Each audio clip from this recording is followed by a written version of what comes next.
time we answer a question on your stock in a little segment we like to call Your Stock, Our Take. Buy, sell, or hold.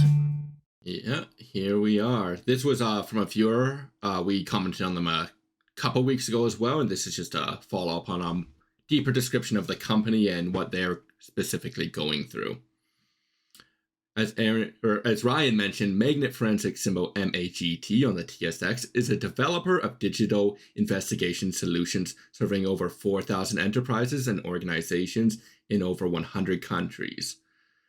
They develop tools to investigate cyber attacks and digital crimes. For the most recent quarter, Q2 2022, Magnet Forensics has had revenue of $23.1 million, an increase of 41% year over year. The annual recurring revenue increased 49% to $73.7 million. Revenue had a great year over year, but the same cannot be said for net income or adjusted EBITDA. Net income came in at a loss of $1 million versus a profit of $1.6 million in the prior year. Adjusted EBITDA fell 20% to $3.5 million. The reason for the fall in income and EBITDA was primarily the increased research and development costs as well as sales and marketing expenses, both of which were in the prior year lower due to the pandemic. However, one of the key expenses not included in the adjusted EBITDA was share-based compensation, which rose nearly 300% to $1.9 million as a percentage of sales.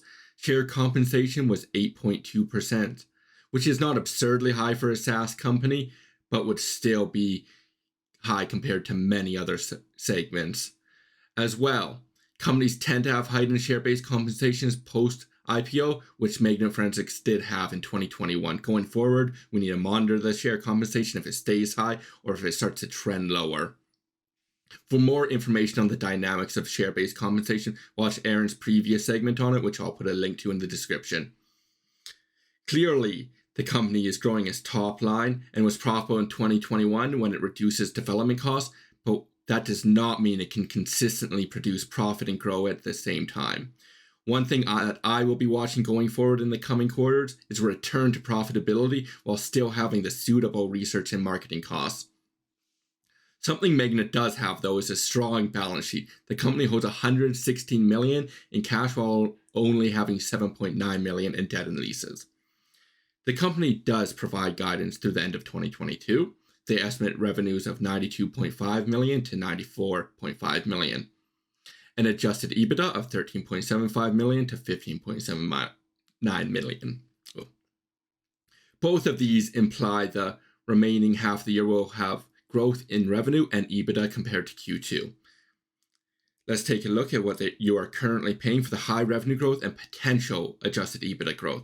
The company has a trailing 12-month price-to-sales ratio of 2.7 times and a forward price-to-sales ratio using the management guidance of 2.4 times, as well as a trailing enterprise value to adjusted EBITDA of 8.8 times and a forward of 9 times. These are by no means criminally overpriced or underpriced metrics, but moving forward, I would like to see a return to GAAP profitability through expansion of profit margin, not just sales growth.